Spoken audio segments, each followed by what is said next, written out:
Self Dr. Vinod Kumar Swami, Associate Professor, Department of Kumar Bharte, Faculty of Ayurvedic Science, Jyoti Vidyapeeth, Women's University, Jaipur.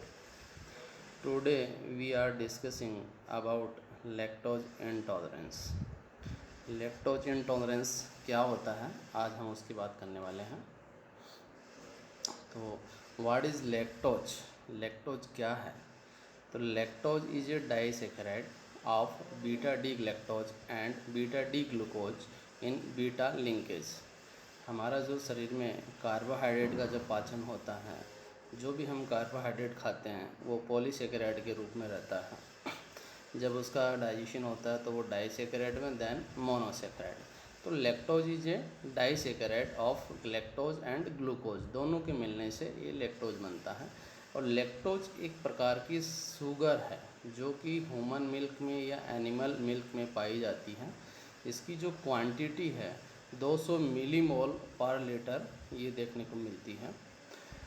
Lactose का जो पाचन है हमारे intestine में एक lactase enzyme की उपस्थिति में होता है। ये लैक्टेज एंजाइम इस लैक्टोज को ग्लूकोज और ग्लैक्टोज दोनों में कन्वर्ट कर देता है। जब ये दोनों में कन्वर्ट हो जाता है तो इंटेस्टाइन के माध्यम से ये एब्जॉर्ब होकर ब्लड में पहुंच जाता है।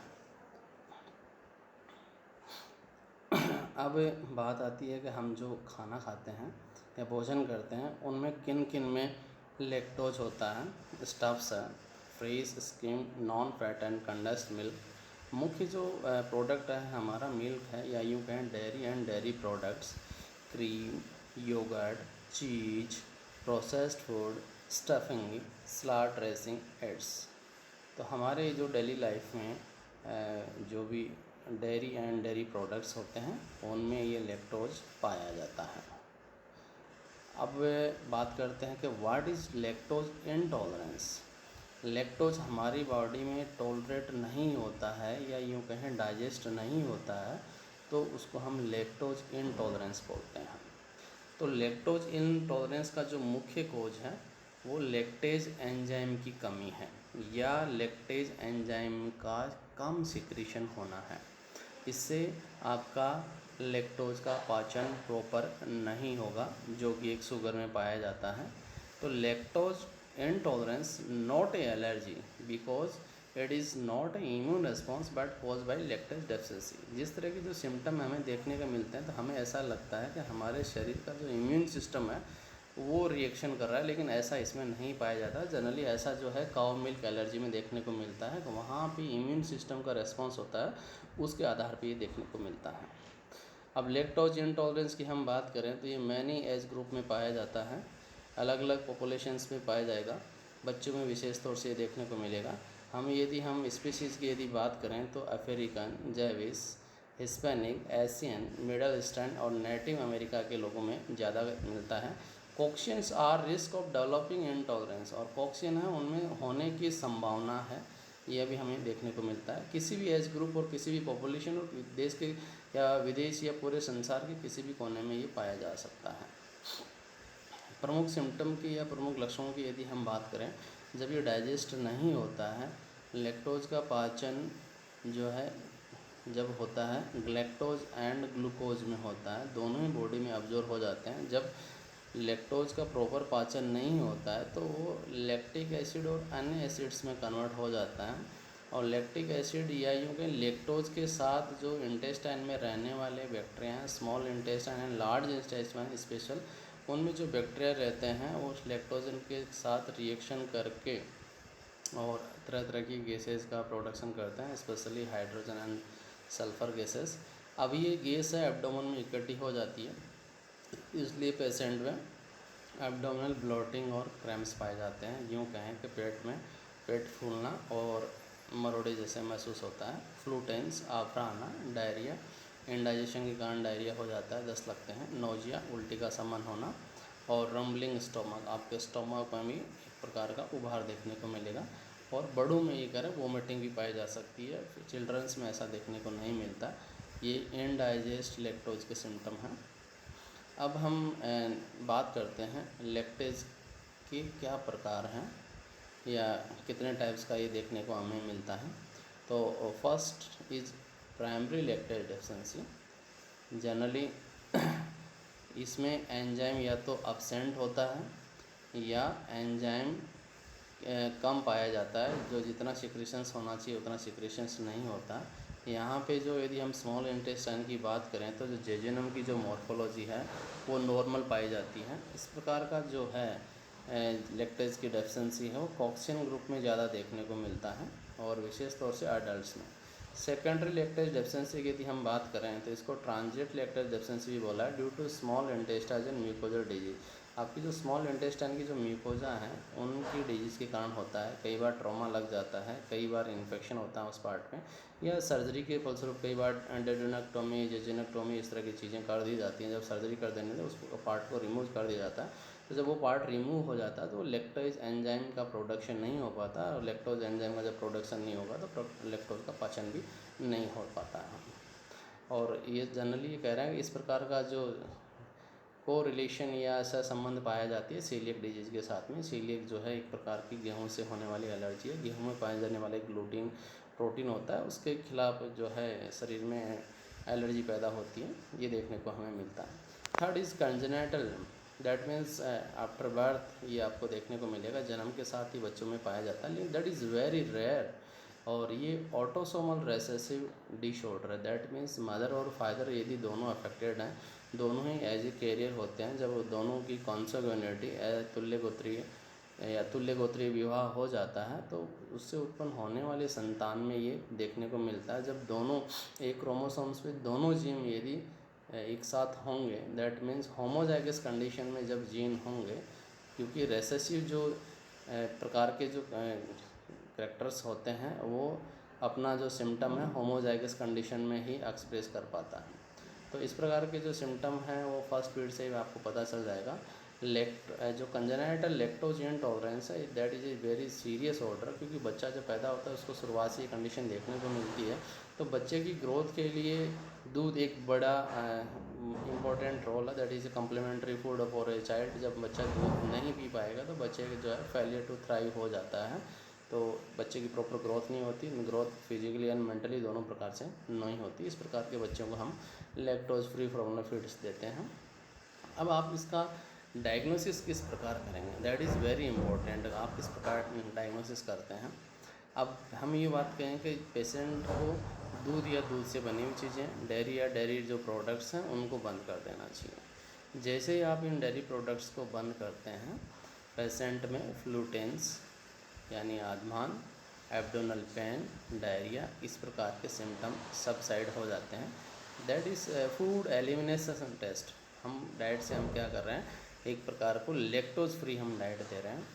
इस प्रकार के जो पेशेंट्स हैं ये सिम्टम उनमें रिलीव मिलता है, लेकिन जैसे ही हम 2 डे या 5 डे या किसी एक पर्टिकुलर गैप के बाद में वापस इनको डेयरी या डेयरी प्रोडक्ट्स स्टार्ट करते हैं, तो इस प्रकार के पेशेंट में ये सिम्टम्स दोबारा से रीजनरेट हो जाते हैं। जैसे हमने कहा फ्लूटेंस, एब्डोमिनल पेन, डायरिया, वोमिटिंग, इस तरह के सिम्टम आपको देखने को मिलेंगे। यदि वापस दोबारा हो जाते हैं तो दैट मीन्स कन्फर्म कि ये लैक्टेज एंजाइम की कमी से हो रहा है।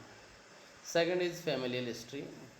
ये हमें कई बार देखने को मिलता है कि जिन परिवारों में या उसका जो सिबलिंग है, एल्डर सिबलिंग है, छोटा भाई है, छोटा भाई या बहन जो भी है, उनमें से यदि किसी एक में पहले भी ऐसी हिस्ट्री रही है तो इस प्रकार के बच्चों में भी होने की संभावना है।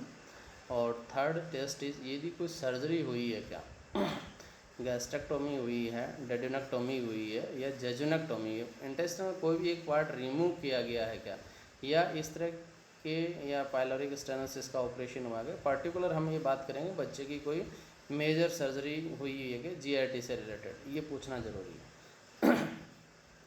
अब हम बात करते हैं कि साहब इनका हम जांच कैसे करेंगे। बायोलॉजिकल या सीरोलॉजिकल टेस्ट की हम बात करते हैं, तो first test is stool acidity test.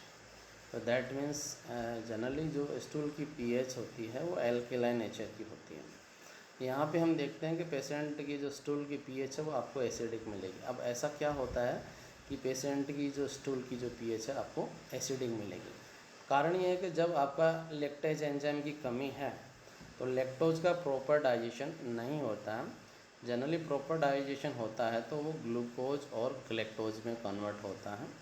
यदि उसका प्रॉपर डाइजेशन नहीं होता है तो वो lactic acid other than pyruvic acid इस प्रकार के प्रोडक्ट्स उत्पन्न होते हैं, जो कि लार्ज इंटेस्टाइन के में जो रहने वाला स्टूल है उसकी पीएच कन्वर्ट कर देते हैं और वो पीएच एसिडिक हो जाती है।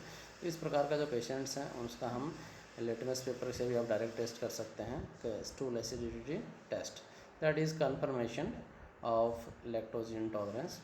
Second is hydrogen breath test. आपकी जो श्वसन है या जो पेशेंट होता है उसके श्वसन में हाइड्रोजन गैस मिलेगी। तो एक पर्टिकुलर अमाउंट में हमारे शरीर में हाइड्रोजन गैस होती है, लेकिन उससे यदि अधिक 20 ppm से यदि ज़्यादा हाइड्रोजन ब्रीथ आ रही है, दैट मीन्स अबनॉर्मलिटी इन और बॉडी, यदि बात करें तो यहाँ पे पेशेंट्स को एक डेयरी प्रोडक्ट खिलाया जाता है, दूध या दूध से बनी हुई चीज़ खिलाई जाती है और उसके कम से कम आधा घंटे बाद में हम हर 15-15 मिनट में पेशेंट का एक टेस्ट करते हैं।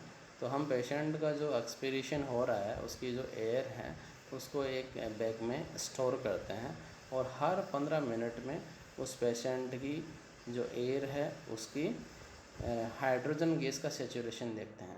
जनरली जो है हाइड्रोजन जो सेचुरेशन है 20 ppm होता है, लेकिन लैक्टोज इंटॉलरेंस की स्थिति में मोर देन 20 ppm आपको दिखाई देगा। हर 15-15 मिनट पे आपको ये नोट करना है। अब ये हाइड्रोजन गैस कहाँ से बनती है, तो हमारी जो लार्ज इंटेस्टाइन है उसमें बहुत सारे बैक्टीरियाज पाए जाते हैं। जब छोटी आंत के द्वारा लैक्टोज का पाचन नहीं होता तो वो वैसा का वैसा ही लार्ज इंटेस्टाइन के पास पहुंच जाता है और लार्ज इंटेस्टाइन में रहने वाले जो बैक्टीरिया हैं उस लैक्टोज के साथ रिएक्शन करते हैं, रिएक्शन करके और एक हाइड्रोजन गैस बनाते हैं। उसी हाइड्रोजन गैस से फलस्वरूप जो है ब्लोटिंग होती है, फ्लूटेंस होता है, क्रैम्प्स आते हैं, एब्डोमिनल डिस्कम्फर्ट होता है। ये सब चीज़ देखने को मिलती हैं। जब ये ब्लड में पहुंच जाता है तो श्वसन के माध्यम से आपको एक्सप्रेशन में ये एक्सहेल होगा। तो हम देख सकते हैं कि हाइड्रोजन ब्रीथ टेस्ट का है। Third is another one, that is lactose tolerance test. जिस प्रकार डायबिटीज़ में हम ग्लूकोज टॉलरेंस टेस्ट करते हैं वैसे एक टेस्ट और होता है, that is lactose intolerance test. भाई आपकी बॉडी में लैक्टोज टॉलरेट हो रहा है या नहीं हो रहा है, that is lactose intolerance test. तो इसमें क्या होता है कि पेशेंट को एक डेयरी प्रोडक्ट्स खिलाए जाते हैं या दूध पिला दिया जाता है और उसके हर आधा घंटे के बाद में हम एक लेवल देखते हैं। यदि ग्लूकोज का लेवल बढ़ रहा है हर आधा घंटे में, इसका मतलब आपके लैक्टोज का शरीर में पाचन हो रहा है। यदि लैक्टोज का या ग्लूकोज का लेवल आपके ब्लड में नहीं बढ़ रहा है, इसका मतलब ये है कि आपका जो है लैक्टोज इंटॉलरेंट है। अब कुछ डिजीज़ और ऐसी होती हैं जिनमें ये सेम सिम्टम्स पाए जाते हैं। जब ये सेम सिम्टम पाए जाते हैं तो ऐसी कौन कौन सी डिजीज़ हैं? IBS, irritable bowel syndrome, Crohn's disease, food poisoning, gastroenteritis and coeliac disease. Generally इन डिजीज़ में भी आपको ऐसे कैसे सिम्टम मिलेंगे? Abdominal pain, cramps, flatulence, vomiting, diarrhoea, इन चीज़ों में हमें देखने को मिलता है। तो इनका हमें डिफरेंशियल डायग्नोसिस करना ज़रूरी है। अब बात आती है मैनेजमेंट की, हम क्या करें इस प्रकार के बच्चों में, हम क्या करें? तो सबसे इम्पोर्टेंट इज संक्षिप्त क्रिया योग निदान प्रयोजन। हमें जो निदान है उन निदानों से बच कर रहना है। तो निदान हमारा यहाँ पे डेयरी एंड डेयरी प्रोडक्ट्स है, तो हमें बच्चे को दूध या दूध से बने हुए जो भी सब्सटेंस है उनसे दूर रखना है। अब बात आती है कि साहब जब बच्चे को हम डेयरी या डेयरी प्रोडक्ट से दूर रखेंगे तो उसकी ग्रोथ एंड डेवलपमेंट इफेक्ट होगी। दूध में कैल्शियम पाया जाता है, अदर फॉस्फोरस एंड मिनरल्स हैं, तो आप उस बच्चे की जो हड्डी है या दांत हैं, बहुत सारी जो है मेटाबॉलिज्म वो इफेक्ट होता है। तो उसके तौर पे हम कुछ सब्सटीट्यूट उस बच्चे को देते हैं। तो लैक्टोज फ्री डाइट तो हमें देनी है, उसका जो सब्सटीट्यूट है वो हमारे पास सोया मिल्क है। सोयाबीन जो जनरली पाया जाता है, मार्केट में भी मिलता है, हम घर पे भी बना सकते हैं। तो सोया मिल्क को रात भर आप भिगो के सुबह उसको ग्राइंड करके उसका दूध बना सकते हैं। राइस मिल्क भी है, आलमंड मिल्क है, ये दूध हम बना सकते हैं। हेज़लनट मिल्क है, ओट मिल्क है, हेम मिल्क है, पीनट मिल्क है एंड हॉर्चटा। तो दैट मीन्स है कि जो हमारा जो दूध है, दूध के जैसा जो एक सब्स्टिट्यूट हमने तैयार किया है, वो हम ही कर सकते हैं। तो हम इतना इसमें मैनेजमेंट कर सकते हैं। Thank you for showing our topic that is lactose intolerance.